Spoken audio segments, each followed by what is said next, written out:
wabarakatuh. Waalaikumsalam warahmatullahi wabarakatuh. Sebelum kita memulai pelajaran pada siang hari ini, kita berdoa dulu ya. Berdoa dipimpin oleh Zahrin. Mari kita membaca doa. Bismillahirrahmanirrahim. Raditu billahi rabban wa bil islami dinan wa bil muhammadin nabiyya wa rasulullah. Rabbi zidna ilma warzuqna fahma. Amin ya rabbal alamin. Assalamualaikum warahmatullahi wabarakatuh. Apa kabarnya semua? Alhamdulillah, luar biasa manis senyumnya. Allahu Akbar. Sehat semua ya? Masih ingat nggak kemarin kita belajar tentang apa? Cita-citaku ya, masih ingat semua kan? Nah, hari ini kita belajar di tema 4 tentang jenis-jenis pekerjaan.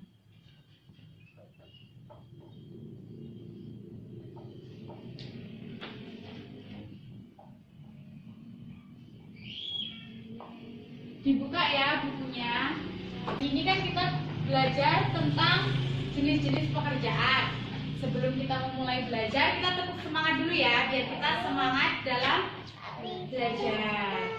Yuk, yang mimpin siapa ya? Desya aja. Tepuk semangat. Semangat.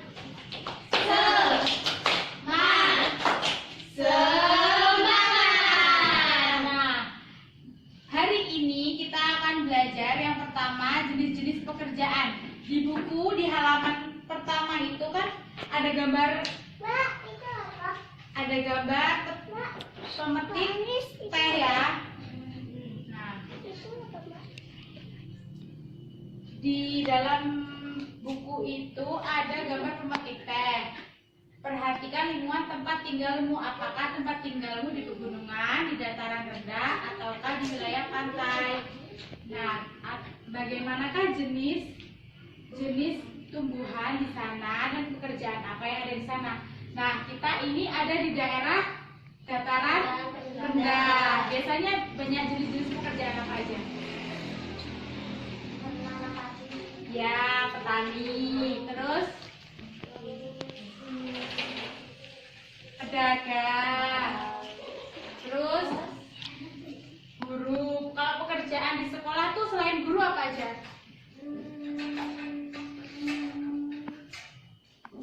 Tukang bersih-bersih ada nggak? Ibu kantin. Nah, selanjutnya dibaca ya di bagian ayo membaca. Ketika liburan tiba, Lani mengunjungi kakeknya. Kakek Lani tinggal di daerah pegunungan. Udara di sana sangat terasa sejuk. Berbeda dengan udara di tempat tinggal Lani. Setiap pagi, Lani tidak pernah bosan menemani kakeknya berjalan pagi. Tempat tinggal kakek Lani dekat perkebunan teh. Kakeknya sering mengajak Lani berjalan-jalan mengitari kebun teh. Lani diberitahu oleh kakeknya bahwa teh merupakan salah satu tanaman yang dapat tumbuh dengan baik di daerah berudara sejuk. Nah, di sini kan ada cerita tentang tempat hidup tanaman teh ya. Kita baca ya bersama-sama. Yuk. Teh merupakan tumbuhan yang banyak dikonsumsi oleh masyarakat di berbagai belahan dunia. Di Indonesia, tanaman teh tumbuh subur di wilayah pegunungan yang berudara sejuk. Teh merupakan salah satu tanaman yang tumbuh di daerah dengan ketinggian antara 200 sampai 2000 meter di atas permukaan laut. Tanaman teh dapat tumbuh dengan baik di daerah dengan suhu antara 14 derajat sampai 25 derajat Celcius. cukup mendapat curah hujan karena tanaman teh. Curah hujan sangat dibutuhkan. Kan tadi sama-sama udah pada baca kan tentang tempat hidup tanaman teh. Kita jawab bersama-sama ya. Pertanyaan yang pertama, di mana teh dapat tumbuh dengan baik? Di mana? Tadi kan daripada dibaca. Di wilayah pegunungan yang berudara sejuk. Ya, teh dapat tumbuh di tempat yang udaranya sejuk. Pada ketinggian berapa? Ketinggian 200 sampai 2000 meter. Ya. Selanjutnya, bagaimana cara agar tanaman teh bisa bermanfaat menahan erosi? Gimana caranya? Teh ditanam harus berjajar rapi dengan jarak 1 meter untuk menahan air.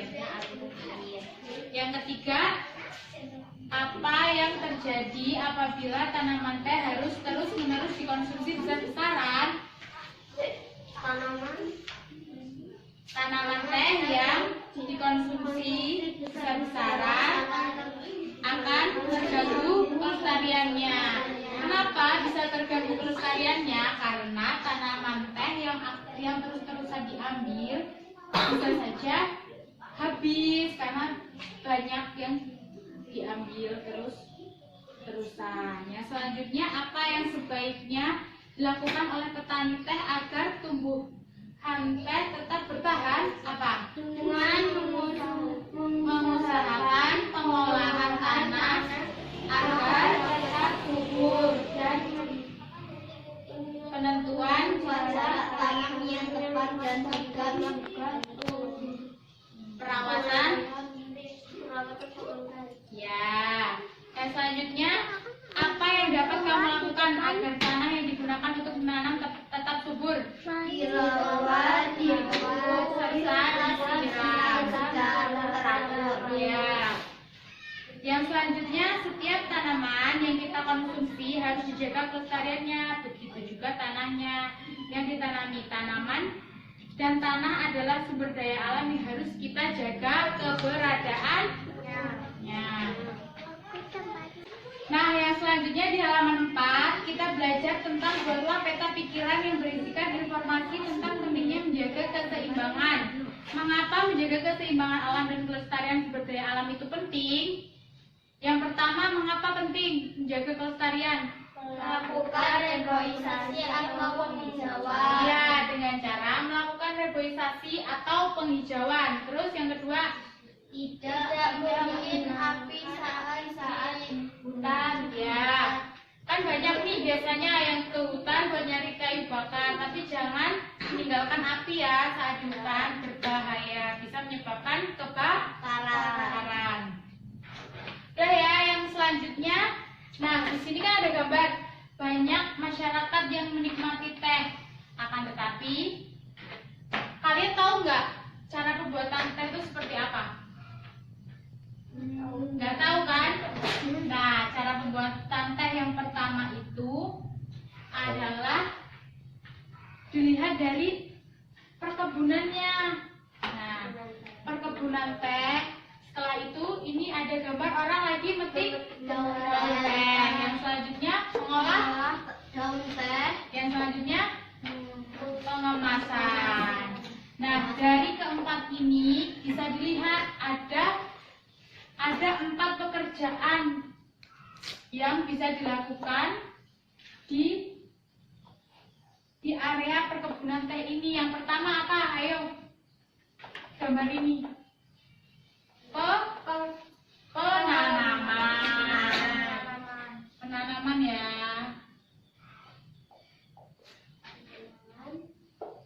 Penanaman ya. Menanam teh ini harus dilakukan karena jika tidak menanam teh tidak akan bisa memetik teh. Jadi yang pertama kali harus dilakukan adalah penanaman. Yang kedua itu pemetikan. dicatat ya di bukunya.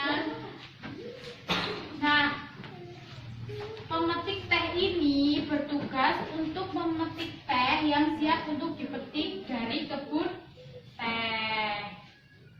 Yang selanjutnya ada, ini gambar apa? Mengolah daun teh, berarti mengolah daun teh. Nah, pengolah daun teh ini bertugas mengolah teh di dalam pabrik. Yang selanjutnya ini pengemasan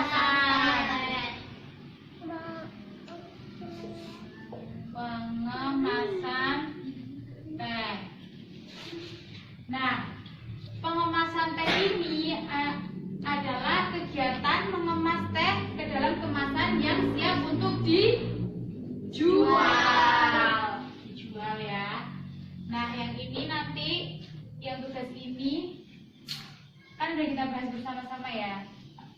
Yang selanjutnya yaitu kita akan belajar tentang, dibuka ya di halaman selanjutnya, di halaman 6 kita belajar tentang dongeng,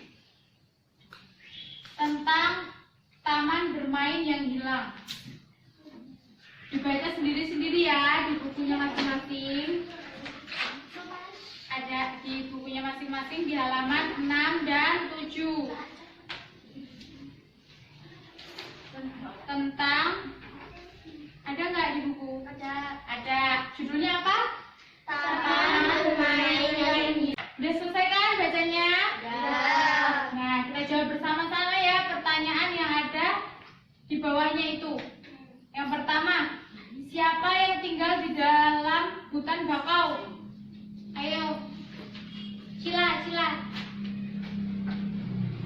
Upi dan ayahnya. Bener apa enggak? Yang tadi udah baca? Ya. Yang selanjutnya, apa yang biasa dilakukan Upi dengan ayahnya? Mereka biasa berjalan di gudang besar dan pasir dan menanti datangnya air pasang yang akan membawa mereka ke dunia yang Berbeda. Ya, mereka biasanya berjalan di gundukan pasir dan menanti datangnya air pasang yang akan membawa mereka ke dunia yang berbeda. Yang nomor 3, mengapa Upi sedih dan marah? Upi sedih karena tidak bisa bertemu teman-temannya di dunia lagi. Ya. Nah, yang nomor 4 itu kan gambarlah tokoh kira-kira yang jadi Upi itu apa? Hewan apa? Kepiting kecil. Nah, menurut kalian kepiting kecil tuh tadi yang di dalam cerita tadi itu seperti apa gambarannya? Tentang tokoh itu seperti apa? Apapun ekor kepiting kecil yang menunjukkan saat bermain dengan sahabatnya. Upi roh bangun bangau penyulit dan homo si monyet. Ya, bener ya. Kalian udah pada paham semua tentang yang pelajaran dongeng? Nah, yang selanjutnya kita akan belajar tentang tumbuhan bakau. Ada yang tahu nggak tumbuhan bakau itu kayak apa? Yang biasanya adanya di mana? Di pantai. Ya, di pantai. Pernah lihat sebelumnya tanaman bakau? Pas ke pantai? Pernah lihat? Nah, kita baca ya yang di halaman 9. Melindungi pantai dari erosi dan abrasi itu ya. Yang pertama, ini dulu yang baca si ini Zarin. Yang pertama yang melindungi pantai dari erosi dan abrasi.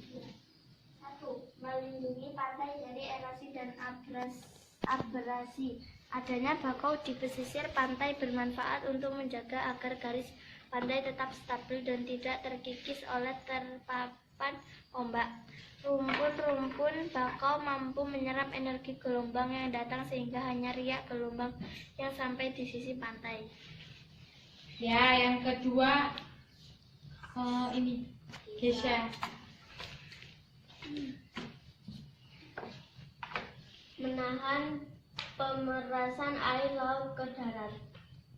Ya, terus yang selanjutnya sebelahnya Rahel.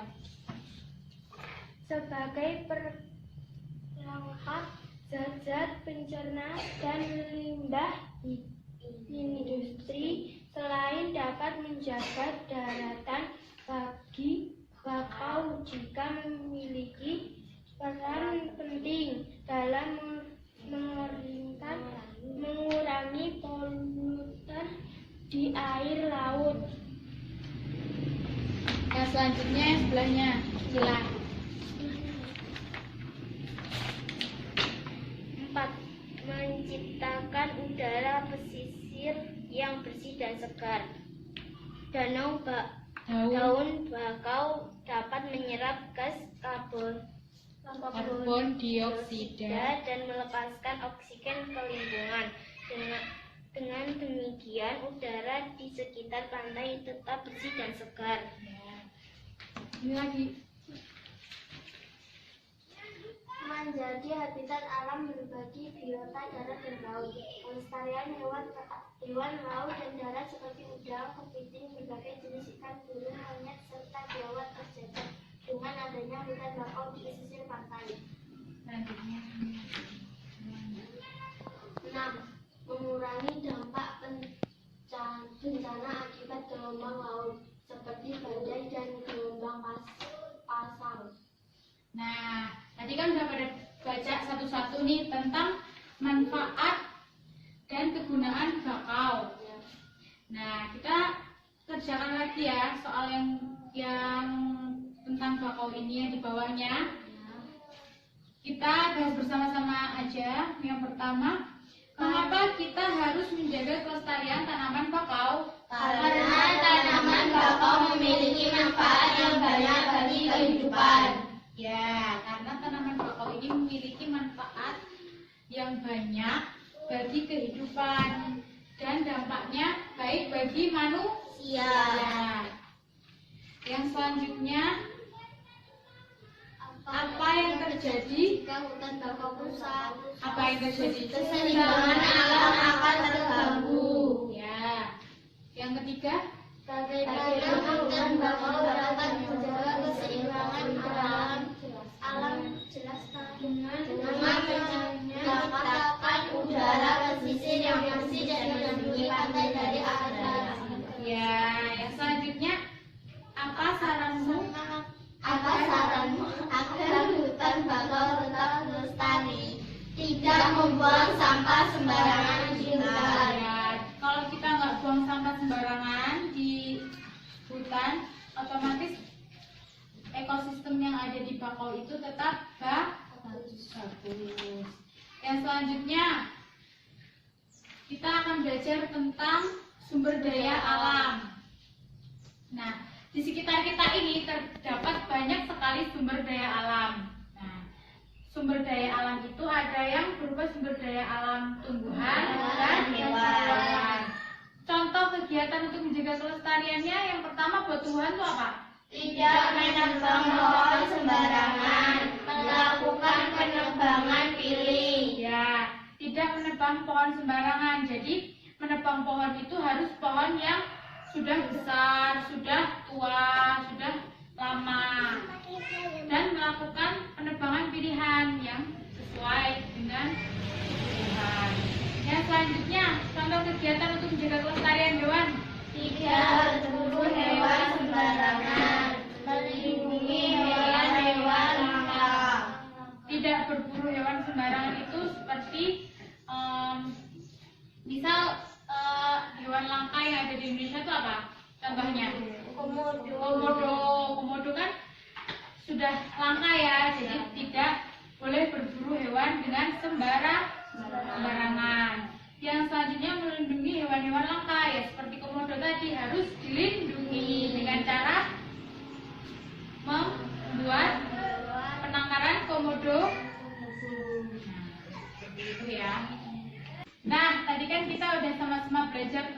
jenis-jenis Pekerjaan. Nah, ini ibu ada tugas nanti dikerjakan di rumah. Besok atau minggu depan aja lah ya, ini kan banyak sekali. Minggu depan dikumpul. Tadi kan kita udah belajar tentang jenis-jenis pekerjaan. Pekerjaan yang ada di daerah pegunungan, yaitu perkebunan teh. Apa aja tadi? Menanam ikan, mengolah jagung teh, memasak teh. Berarti yang nanam teh, yang petik teh, mengolah teh, dan memasak teh. Nah, selanjutnya kita tadi udah belajar apa lagi? Selain kita belajar tentang teh, tentang sumber daya alam yang ada di pantai, yaitu tanaman bakau. Nah, sebelumnya tadi kan kita udah belajar tentang jenis-jenis pekerjaan. Yang kedua tentang dongeng. Dongengnya tentang apa tadi? Tentang berbahaya hilang. Nah, yang terakhir kita belajar tentang daerah pantai. Di pantai itu ada tanaman apa? Sekian yang dapat Ibu sampaikan. Tugasnya jangan lupa dikerjain ya di rumah. Minggu depan dikumpul. Sekian yang dapat Ibu sampaikan. Ibu akhiri. Wassalamualaikum warahmatullahi wabarakatuh. Waalaikumsalam warahmatullahi wabarakatuh.